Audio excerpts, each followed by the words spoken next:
Welcome to my class. In this video lecture, we will talk about IPMT function. IPMT function is used to calculate the amount of interest in the installment. Suppose कीजिएगा मैंने bank से कुछ पैसा बोरो किया है और मैं bank को हर महीने कुछ इंस्टॉलमेंट पे करता हूँ। उस इंस्टॉलमेंट के अंदर कुछ अमाउंट प्रिंसिपल के अंदर एडजस्ट होता है और कुछ अमाउंट इंटरेस्ट का एडजस्ट होता है। इंस्टॉलमेंट के अंदर ये इंटरेस्ट का कितना अमाउंट है, अगर मैं इस बात को जानना चाहता हूं तो उसके लिए हमारे पास फंक्शन है IPMT। IPMT फंक्शन को अंडरस्टैंड करने के लिए मैं एक एग्जांपल को टेकअप करूंगा और उस एग्जांपल का स्ट्रक्चर कन्वीनियंस से मैंने पहले से ही ड्रॉ कर लिया है। Let's move on to the example. इस एग्जांपल के अंदर ये कहा गया है कॉस्ट ऑफ कार। मैं एक कार को परचेज करना चाहता हूं जिसकी कीमत 5 लाख रुपया है। मैं 2 लाख रुपया डाउन पेमेंट कर दूंगा।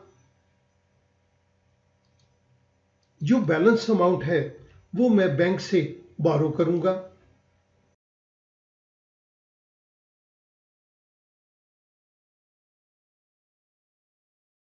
ये 3 लाख रुपया मैं बैंक से बोरो करूंगा। अज्यूम करते हैं कि बैंक का रेट ऑफ इंटरेस्ट 9% है। क्योंकि मैं मंथली इंस्टॉलमेंट के अंदर इंटरेस्टेड हूं तो मैं जो 9% पर एनम दिया गया है इसको भी मंथली इंटरेस्ट रेट के अंदर कन्वर्ट कर रहा हूं। 9% डिवाइडेड बाय 12। मेरे पास ये मंथली इंटरेस्ट रेट 0.75% आ गया। Let's assume that the repayment period is 5 years. क्योंकि मैंने मंथली पेमेंट करने का सोचा है, उस केस के अंदर मैं ईयर्स को भी मंथ के अंदर कन्वर्ट कर दूंगा। Then this is equals to E7 multiplied by 12. It means मैं 60 मंथ्स के अंदर 3 लाख रुपए की रीपेमेंट को करना चाहता हूं। सबसे पहले तो हम देखेंगे कि हमारा पर मंथ इंस्टॉलमेंट अमाउंट कितना आ रहा है। उसके लिए हमारे पास एक फंक्शन है PMT। तो मैं PMT फंक्शन के थ्रू इंस्टॉलमेंट के अमाउंट को कैलकुलेट करूंगा। इसके अंदर 5 पैरामीटर है। फर्स्ट पैरामीटर है rate. 0.75 is the rate. Number of period that is 60 months. Present value जो अमाउंट हमने बोरो किया है 3 लाख रुपीस। 60 महीने के बाद ये अमाउंट कितना रह जाए। जब मैं सारी रीपेमेंट कर दूंगा तो 60 महीने के बाद फ्यूचर वैल्यू इसकी 0 हो जाएगी। कॉमा, क्या मैं इंस्टॉलमेंट की पेमेंट बिगिनिंग में दूंगा या एंड में करूंगा। अगर तो मैं एंड में करूंगा तो 0 लगा दूं और अगर मैं इंस्टॉलमेंट की पेमेंट महीने के बिगिनिंग में दूंगा तो मैं 1 लगा दूं। मैं इंस्टॉलमेंट की पेमेंट हर मंथ महीने के एंड में दूंगा तो मैं यहां पर 0 लगा रहा हूं और मैंने यहां पर पेरेंथेसिस क्लोज कर दिया। आई प्रेस एंटर। मेरे पास मंथली इंस्टॉलमेंट अमाउंट PMT निकल के आ गया 6,227 रुपीज 51 पैसा। मैं आपकी कन्वीनियंस के लिए ये PMT फंक्शन के पैरामीटर्स को भी यहां पर दे रहा हूं।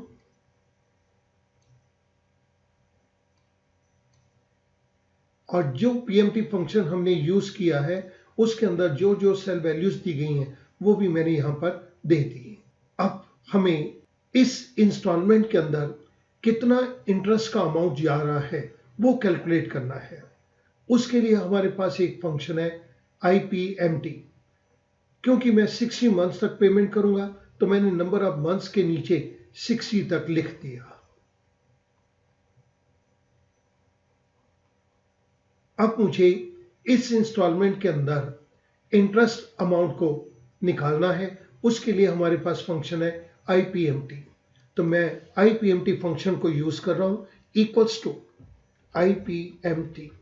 The first parameter is rate.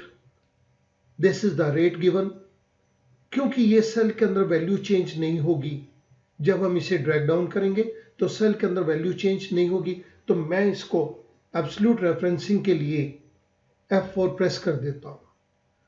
पर किस पर्टिकुलर मंथ का आप निकालना चाहते हैं? मैं सबसे पहले फर्स्ट मंथ का निकालना चाहता हूं, क्योंकि नेक्स्ट टाइम ये मंथ चेंज हो जाएगा, तो मैं इसको रिलेटिव रेफरेंसिंग के लिए ही रहने देता हूं।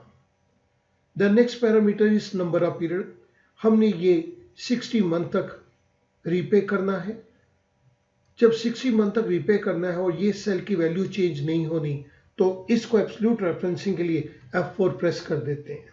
The next one is present value. आज की डेट के अंदर कितना पैसा बोरो किया है, दैट इज ₹3 लाख। ये अमाउंट भी चेंज नहीं होगा, तो इसको भी एब्सोल्यूट रेफरेंसिंग के अंदर हमने कन्वर्ट कर दिया।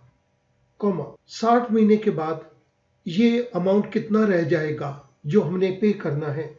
60 महीने के बाद तो ये अमाउंट 0 रह जाएगा, तो फ्यूचर वैल्यू इज 0। मैं महीने के एंड में पे करूंगा, अगेन 0, पेरेंथेसिस क्लोज, आई प्रेस एंटर। मेरे पास एक अमाउंट आ गया 2250 रुपए, that is the interest paid. पहले मंथ हमने जो इंस्टॉलमेंट पे करी उसके अंदर 2250 रुपए इंटरेस्ट का जुड़ा हुआ था। मैं सभी मंथ के लिए ये इंटरेस्ट अमाउंट को कैलकुलेट करना चाहता हूं, तो मैं यहीं पर ही फिल हैंडल के जरिए इसको ड्रैग डाउन कर देता हूं।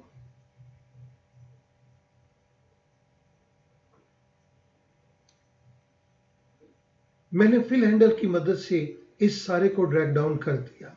मेरे पास 60 मंथ्स के अंदर जो इंस्टॉलमेंट का अमाउंट जाएगा, हर महीने इंटरेस्ट का अमाउंट उसके अंदर कुछ कम होता जाएगा। मेरे पास ये इंटरेस्ट पेड का सारा अमाउंट निकल के आ गया। मैं इस इंटरेस्ट पेड अमाउंट को टोटल करना चाहता हूं। Total interest amount to be paid equals to, तो मैं यहां पर सम का फंक्शन इंप्लीमेंट करूंगा। सम के फंक्शन के लिए मैंने इंटरेस्ट पेड अमाउंट का सारी की सारी रेंज को सिलेक्ट कर लिया।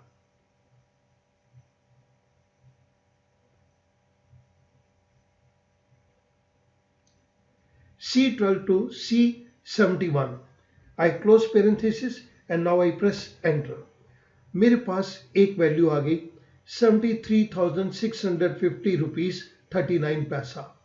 ये टोटल इंटरेस्ट अमाउंट जो कि मैंने पे किया है इन 60 इंस्टॉलमेंट्स, ये अमाउंट मैंने पे किया है।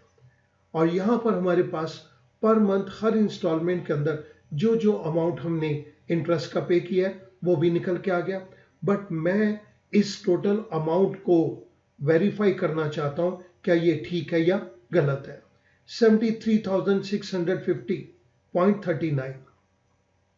आइएगा इसको वेरीफाई करते हैं। टोटल अमाउंट पेड, जो अमाउंट हमने पे किया है, that is monthly installment multiplied by 60 months.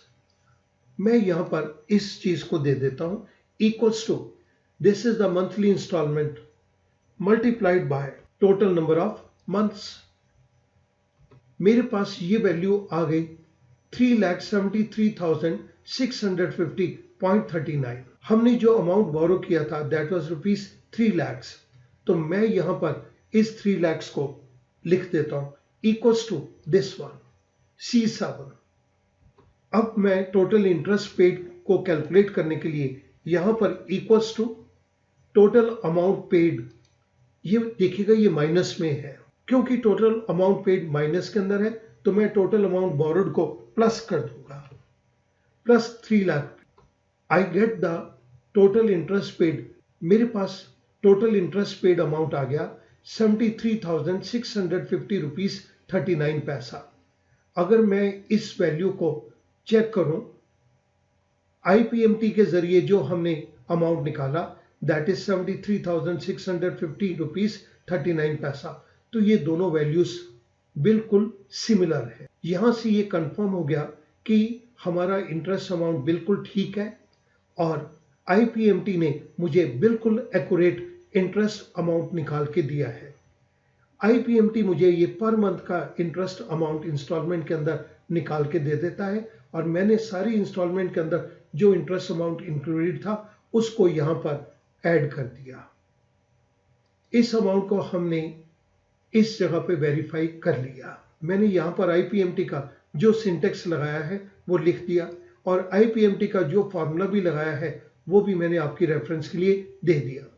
Total amount paid और टोटल अमाउंट बोरोड और टोटल इंटरेस्ट पेड, इनके अंदर भी हमने जिन फॉर्मूलाज को यूज किया है मैं वो भी आपको यहां पर दे रहा हूं। स्टूडेंट्स, मैं उम्मीद करता हूं कि ये फंक्शन अब आपको क्लियर हो गया होगा। Thank you very much.